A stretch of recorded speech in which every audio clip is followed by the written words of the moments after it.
ನುಡಿಯಂತೆ ಒಂದು ದೀಪ ಹಚ್ಚದ ಮುಖ್ಯ ಅಲ್ಲ, ದೀಪದ ಜೊತೆಯಲ್ಲಿ ನಮ್ಮ ಮನಸ್ಸಂತಕ್ಕಂಥ ಜ್ಯೋತಿಯಾಗಿ ಬೆಳಬೇಕು.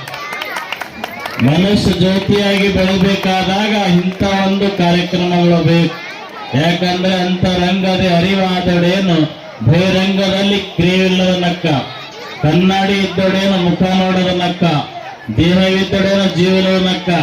ಅಂತರಂಗ ಬಹಿರಂಗ ಎರಡು ಬೇಕು ದೇವ, ಕೂಡಲ ಸಂಗಮ ದೇವ. ನಮಗ್ ಜ್ಞಾನ ಆಗ್ಯಾರಂತ ಹಾಗೆ ಬಿಡ್ಲಿಕ್ಕೆ ಆಗಲ್ಲಂತ.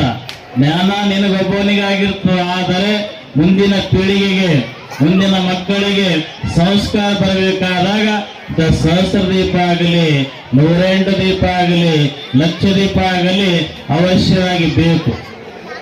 ಇವತ್ತು ದೀಪ ಅಂದಾಗ ಇವತ್ತು ಶಿವರಾತ್ರಿ ಜಾಗರಣೆ ಅಂದ್ರೆ ಶಿವಯೋಗದ ದಿನ. ಶಿವಯೋಗದ ದಿವಸ ನಡೆತಕ್ಕಂಥ ಈ ಒಂದು ದೀಪೋತ್ಸವ, ಶಿವರಾತ್ರಿ ಅಂದಾಗ ಒಂದು ಮಾತು ನೆನಪಿ ಬರ್ತಾ ಇದೆ. ಅವ ಬೇಡರವ ಬೇಟೆ ಆಡ್ಲಿಕ್ಕೆ ಅರಣ್ಯಕ್ಕೆ ಕಾಡಿಗೆ ಹೋಗಿರ್ತಾ ಇದ್ದಾನೆ. ಅದು ಏನಂದ್ರೆ ಶಿವರಾತ್ರಿ ಇವತ್ತಿನ ಜಾಗರಣೆ ದಿವಸ ಹೋದಾಗ ಸಂಜೆವರೆಗೆ ನೋಡ್ತಾ ಇದ್ದಾನೆ, ಯಾವುದು ಪ್ರಾಣಿ ಸಿಗಂಗಿಲ್ಲ. ಒಂದು ಪ್ರಾಣಿ ಹೊಡೆದು ತಂದು ಮಾರಾಟ ಮಾಡಿದ ಮೇಲೆ ಅವನ ಜೀವನ, ಅವನ ಸಂಸಾರ ನಡಿಬೇಕು. ಆದ್ರೆ ಅವತ್ತು ಒಂದು ಪ್ರಾಣಿ ಸಿಗಲಿಲ್ಲ. ಅವಾಗ ಅವ ಗಿಡದ ಮೇಲೆ ನಿಂತಿದ್ದಂತ, ಗಿಡದ ಮೇಲೆ ನಿಂತು ದುಃಖ ಮಾಡ್ಕೊತ ಅಳ್ಳಕತ್ತ.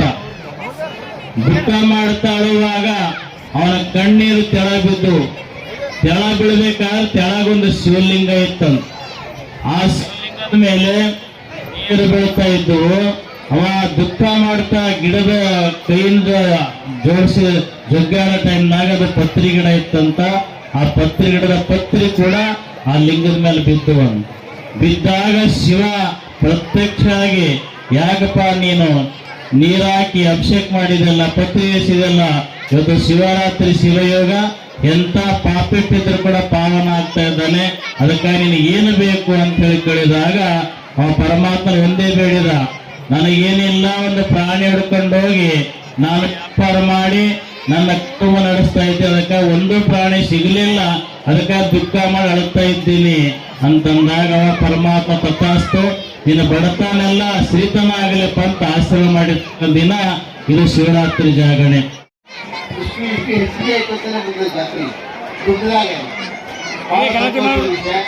ಇದೇ ರೀತಿ ಇನ್ನು ಮುಂದಾದರೂ ಉದ್ಯೋಗವನ್ನು ಕಾಣಲಿ ಅಂತ ಹೇಳಿ ಆ ಹೊನ್ನಮ್ಮ ತಾಯಿಯಲ್ಲಿ ಪ್ರಾರ್ಥಿಸುತ್ತಾ ತಮ್ಮೆಲ್ಲರಿಗೂ ಹಾಗೂ ನಮಗೂ ಆ ಹೊನ್ನಮ್ಮ ತಾಯಿ ಹಾಗೂ ಪರಮ ಪೂಜೆ ಅಯ್ಯಪ್ಪಯ್ಯ ಮಹಾಸ್ವಾಮಿಗಳು ಆಶೀರ್ವದಿಸಿ ಮಾತು ರಾಶಿ ಮಾಡಿ ಜ್ವಾಳದ ಚೀಲ ತಂದು ಮನೆ ಆಗಿಟ್ಟು ಕಡಿಕೆ ಬಣಿಮೆ ಹೊಟ್ಟಿದಂತ ಇನ್ನು ದೊಡ್ಡ ಸಿಟ್ಟಿಗೆ ಬಂದು ಸಂಜೆ ಕಡೆಗೆ ಸಾವುಕಾರ್ತಿ ಅದೇನು ಬಣಿಮೆ ಇರ್ತಲ್ಲ, ಜ್ವಾಳದ ಬಣಿಮೆಗೆ ಹೋಗಿ ಉರಿ ಹಚ್ಚಿದ.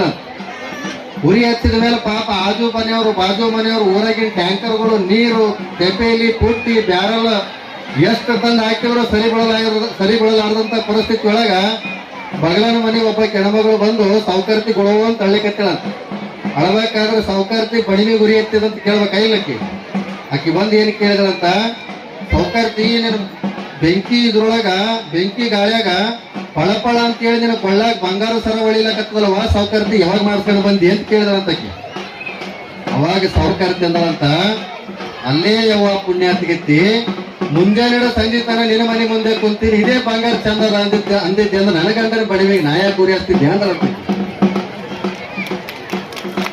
ಪಾಪದ ಸಾವುಕಾರತಿ ಗುಂಗೆದು. ಸಾವುಕಾರ ಹೊಸ ಓರಿ ತಗೊಂಡು ಬಂದಿದ್ದಂತೆ, ಹುಟ್ಟಿ ತನ್ನ ಊರು ಬೇರೆ.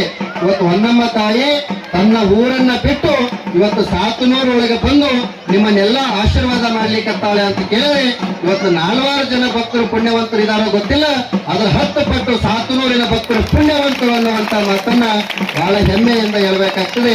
ನೀವೆಲ್ಲರೂ ಸೇರಿಕೊಂಡಿದ್ದಾಗ ನನಗನಿಸ್ತದ ವರ್ಷ ಸ್ಟೇಜ್ ಅಂತೂ ಸ್ವಲ್ಪ ಮುಂದಕ್ಕೆ ಹೊಂಟದ. ಈಗ ಕುರ್ಚಿಗಳು ಇನ್ನು ಬರ್ತಾಕ್ ಇನ್ನೊಂದು ಮುಂದಿನ ಸಿನ ಎಲ್ಲಿಗೆ ಬರ್ತದನೋ ಅಂತ ನಾ ಈಗಾಗಲೇ ಬಸ್ ಕೇಳಿದ. ನಿಜವಾಗ್ಲೂ ನಿಮ್ಮೆಲ್ಲರ ಭಕ್ತಿ ಎಲ್ಲಿವರೆಗೂ ನಿಜವಾಗಿರ್ತದೆಯೋ, ನಿಮ್ಮೆಲ್ಲರ ಭಕ್ತಿ ಎಲ್ಲಿಯ ತನಕ ನಿಷ್ಪಕ್ಷವಾಗಿರ್ತದೆಯೋ ಅಲ್ಲಿಯ ತನಕ ನಿಮ್ಮೂರು ಕಾರ್ಯಕ್ರಮ, ಸಾತನೂರು ಕಾರ್ಯಕ್ರಮ ಇಡೀ ಕಲಬುರಗಿ ಜಿಲ್ಲೆಯೊಳಗೆ ಹೆಸರಾಂತ ಕಾರ್ಯಕ್ರಮವಾಗಿ ಮೆರೀಲಿಕ್ಕೆ ಸಾಧ್ಯವಾಗ್ತದೆ ಅನ್ನುವಂಥದ್ದನ್ನ ಬಹಳ ಹೆಮ್ಮೆಯಿಂದ ಹೇಳಿ ನಿಮ್ಮೆಲ್ಲರ ಭಕ್ತಿಗೆ ಆ ದಯಾಗುರು ಸಿದ್ಧಲಿಂಗೇಶ್ವರನ ಆಶೀರ್ವಾದ, ತಾಯಿ ಹೊನ್ನಮ್ಮ ಮಾತೆಯ ಆಶೀರ್ವಾದ ಸದಾಕಾಲ ಇರಲಿ ಅನ್ನುವಂತ ಮಾತನ್ನು ಹೇಳ್ತಾ ನಾನು